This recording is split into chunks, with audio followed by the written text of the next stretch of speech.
সেনাবাহিনী তো আপনাকে মনে রাখতে হবে যে রাষ্ট্রের সবচেয়ে বড় মানে সক্ষমতার দিক দিয়ে বলেন, পলিটিক্যাল মানে নন পলিটিক্যাল সবচেয়ে বড় পাওয়ার তো সেনাবাহিনী।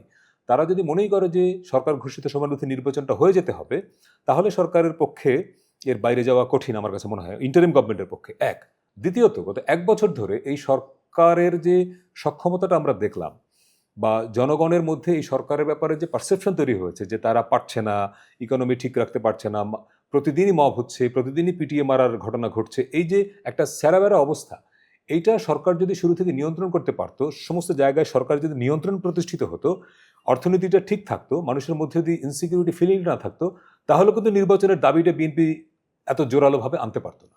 ফলে সরকার যখন দেখছে যে কোনো কিছু সে নিয়ন্ত্রণ আসলে পুরোপুরি করতে পারছে না, বিএনপির চাপ ইলেকশনটা, সেনাবাহিনীও মনে করে দ্রুত নির্বাচন হয়ে যাওয়া উচিত, আবার এই জুলাই সনদকে কেন্দ্র করে পলিটিক্যাল পার্টিগুলোর মধ্যে এক ধরনের ডিভাইডেশন তৈরি হয়ে যাচ্ছে, যদি এটা কন্টিনিউ করে তাহলে জাতীয় নির্বাচন মানে আনসার্টেন হয়ে যাবে।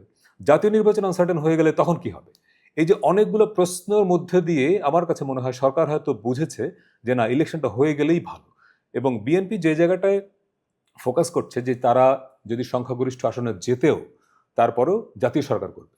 তো জাতীয় সরকার মডেলে যদি সত্যি সত্যি হয়, সেখানে তো নিশ্চয়ই জামাত থাকবে, এনসিপি থাকবে, অর্থাৎ বড় স্টেক হোল্ডার যারা ইসলামী আন্দোলন বাংলাদেশ থাকবে নিশ্চয়ই।